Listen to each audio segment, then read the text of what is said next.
प्रश्न आपका दिया हुआ है कि 2 किलो सेब और 1 किलो अंगूर का मूल्य किसी दिन 160 रुपये था। एक महीने बाद 4 किलो सेब और 2 किलो अंगूर का मूल्य 300 रुपये हो जाता है। इस स्थिति को बीजगणितीय तथा ज्यामितीय रूपों में व्यक्त कीजिए। तो चलिए इसको भी लगाते हैं। ये देखिए प्रश्नावली 3.1 है। पहला और दूसरा सवाल जो हम कल बता चुके हैं, आज तीसरा सवाल बताएंगे। तो देखिए इसमें हम कहेंगे पहले माना जो है, माना क्या कि देखिए माना 1 किलो सेब का मूल्य X रुपया है और 1 किलो अंगूर का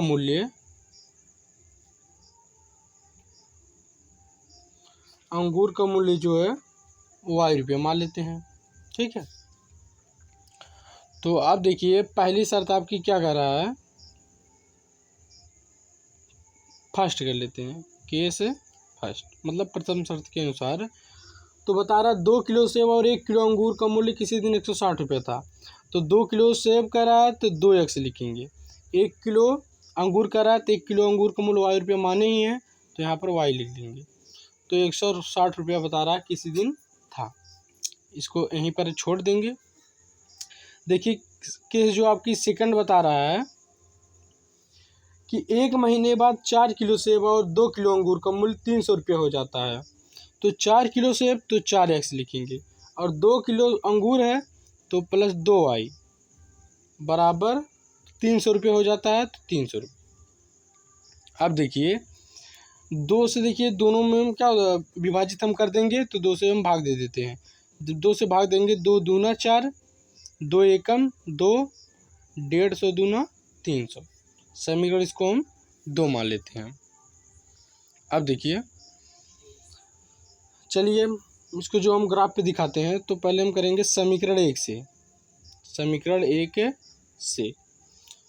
1 से यही आपका समीकरण 1। तो यहाँ पर हम y बराबर निकाल लेते हैं। तो 160 देखिए प्लस x इधर जाएगा तो आपका माइनस x हो जाएगा। यहाँ पर एक बॉक्स बना लेते हैं। अब फिर उसके बाद जो हम ऊपर x लिख लेते हैं, नीचे y।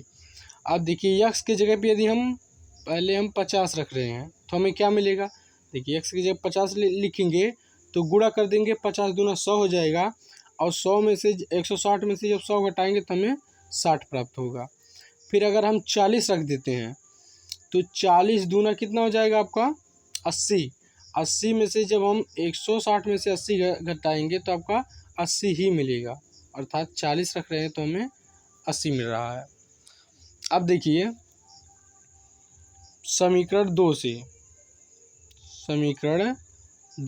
से तो आपका समीकरण यही है, तो इसमें भी हम y बराबर निकाल लेते हैं। 150 लिखा हुआ है, अब देखिए इधर जाएगा तो माइनस 2x हो जाएगा। अब उसके बाद जो हम इसमें भी उसी प्रकार 3 खाना बना लिए, ऊपर x नीचे y। अब देखिए इसमें अगर हम पहले अगर हम मान लीजिए 50 रख रहे हैं तो 50 दूना 100 हो जाएगा और 150 में से 100 घटाएंगे तो हमें 50 प्राप्त होगा, अर्थात 50 रख रहे हैं तो हमें 50 ही प्राप्त हो रहा है। अगर यहाँ पर हम मान लीजिए 60 रख देते हैं तो 60 दूना 120, जो हम यहाँ पर रखेंगे उससे पहले 2 में हम गुणा कर लेंगे। तो 60 दूना 120, 120 में देखिए 150 में से 120 को जो हम निकाल देंगे तो हमारा 30 बचेगा, अर्थात 60 रख रहे हैं तो हमें 30 मिल रहा है। अब इसी को जो हम संख्या रेखा पर दिखा देते हैं। तो यहाँ पर हम जो है एक चतुर्थांश बना लिए। अब देखिए हम यहाँ पर थोड़ा थोड़ा चिन्ह भी लगा दिए हैं, 1-1 सेंटीमीटर पर हम चिन्ह लगा दिए हैं। तो हम सभी को 20-20 मान लेते हैं। 20 यहाँ पर, 40, 60। अब देखिए यहाँ पर जो है 20-20 करके हमने सभी का नाम लिख लिया है, 20, 40, 60, इसी प्रकार इधर भी। तो चलिए अब सभी का मान जो इसमें रखकर हम इसको जो है दिखाते हैं संख्या रेखा पर। अब देखिए पहले समीकरण में दिया है कि x पे 50 है, y पे 60 है। तो देखिए x पे 50, तो x पे 40 यहाँ पर है, तो मान लेते हैं 50 आपका यहाँ पर होगा, ठीक है। और y पे 60 बता रहा है, तो 50 यहाँ पर 60 यहाँ पर, तो हमें यहाँ मिला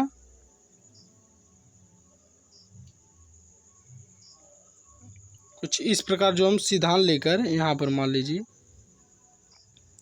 मिल रहा है। तो इसका निर्देशांक हम लिख लेंगे। तो इसका देखिए निर्देशांक जो है क्या है, पहले x अक्ष का लिखते हैं, तो पहले 50 फिर उसके बाद 60। अब देखिए x पे आपको बता रहा है कि 40 है, y पे 80 है, तो x पे 40 और y पे 80, तो यहाँ पर कुछ रुक जाइए इस प्रकार, ठीक है। मान लीजिए यहाँ पर 40 80 आपको यहाँ पर मिलेगा, तो हम यहाँ पर चिन्ह लगा लिए, ठीक है। तो इसका भी निर्देशांक लिख लेते हैं 40 और 80। अब अगला देखिए, तो अब देखिए इन्हीं दोनों बिंदुओं से होते हुए एक हम रेखा खींच देंगे।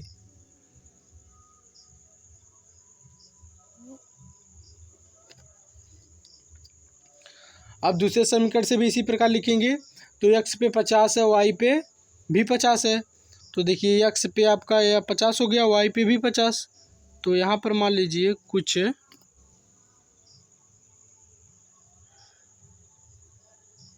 मान लेते हैं यहाँ पर मिलेगा आपको, ठीक है। फिर आगे देखिए बता रहा है कि x पे 60 है, y पे 30 है, तो x पे 60, x आपका यही है, तो देखिए 60 आपका यहाँ पर हो गया, और y बता रहा है 30 है, तो 30 हम मान लेते हैं यहाँ पर, क्या हो जाएगी x पे 60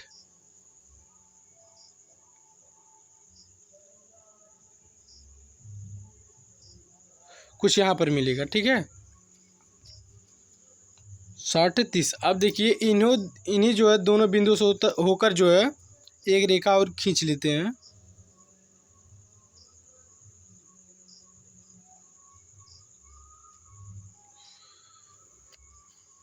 देखिए तो इसका निर्देशांक भी लिख लेते हैं।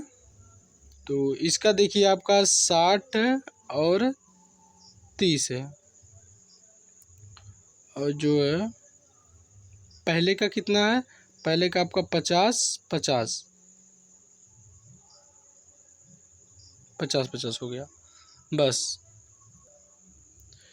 तो आपका देखिए ये जो है पूर्ण हो गया सवाल। तो चलिए फिर मिलते हैं अगली वीडियो में, तब तक के लिए धन्यवाद।